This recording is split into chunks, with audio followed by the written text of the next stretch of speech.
Target classes में आपका स्वागत है। आज हम करेंट अफेयर जुलाई 2024 का भाग 2 देखेंगे, जो प्रतियोगिता दर्पण पर आधारित है। आइए आगे बढ़ते हैं।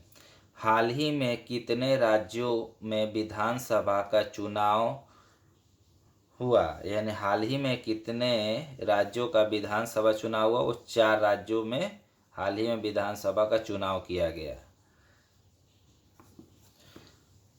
पनामा के नए राष्ट्रपति जोम राउल मुलिनो को नियुक्त किया गया है। यानी पनामा के नए राष्ट्रपति किसे नियुक्त किया है? जोम राउल मुलिनो को। अमेरिका की नागरिकता ग्रहण करने वाले विदेशी मूल के लोगों में भारत का स्थान कौन सा है? दूसरा है। यानी अमेरिका की जो नागरिकता ग्रहण करते हैं विदेशी मूल के लोग, उसमें भारत का जो स्थान होता है वो दूसरा है, और सबसे ज़्यादा मैक्सिको के लोग वहाँ की नागरिकता ग्रहण करते हैं। हाल ही के नॉर्वे, आयरलैंड व स्पेन द्वारा राष्ट्र का दर्जा जो मिला वो फिलिस्तीन को मिला है। यानी हाल ही में नॉर्वे, आयरलैंड और स्पेन द्वारा किसे राष्ट्र का दर्जा दिया गया है? फिलिस्तीन को दिया गया है।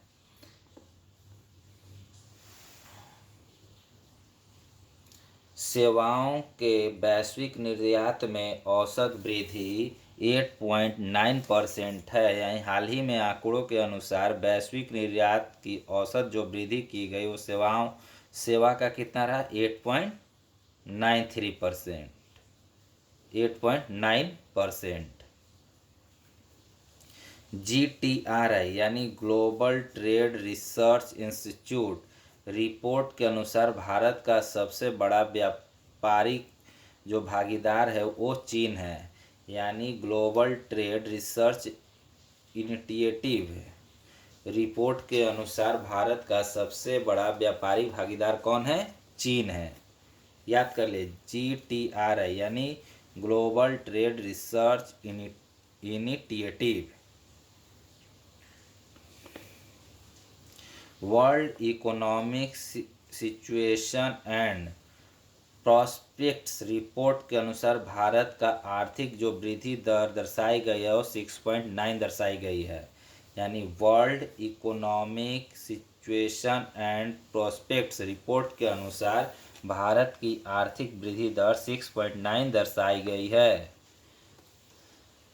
वर्तमान में कुल कितने नवरत्न कंपनियां हैं? 17। यानी वर्तमान में कुल नवरत्न कंपनियों की संख्या कितनी है? 17। और वर्तमान में महारत्न कंपनियों की संख्या 13। यानी नवरत्न कितने हो गए? 17 और महारत्न 13। इरिडा का फुल फॉर्म होता है Indian renewable energy development agency limited. यानी इरिडा का फुल फॉर्म होगा Indian renewable energy development agency limited. इसे याद कर लीजिएगा। NCGG का पूर्ण रूप होता है national centre for good governance. यानी NCGG का full form national centre for good governance. नौसेना के नए उप प्रमुख कृष्ण स्वामीनाथन को नियुक्त किया गया है।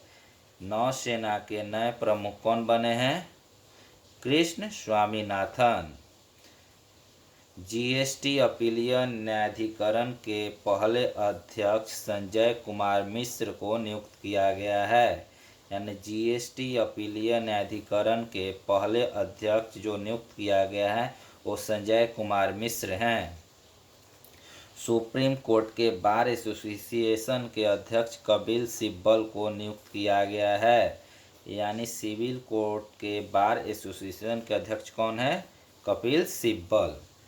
हाल ही में शाकाहारी डायनासोर के अवशेष की खोज की गई जो अर्जेंटीना में किया गया। यानी हाल ही में शाकाहारी डायनासोर के अवशेष की जो खोज की गई वो कहाँ की गई? अर्जेंटीना में की गई।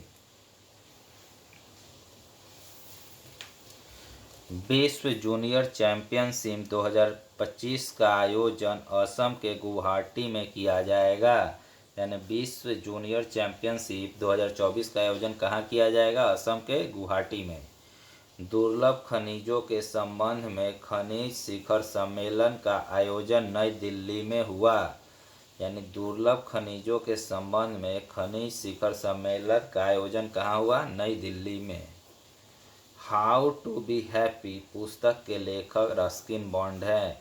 यानी एक पुस्तक है हाउ टू बी हैप्पी, जिसके लेखक कौन है? Ruskin bond. Thank you for watching.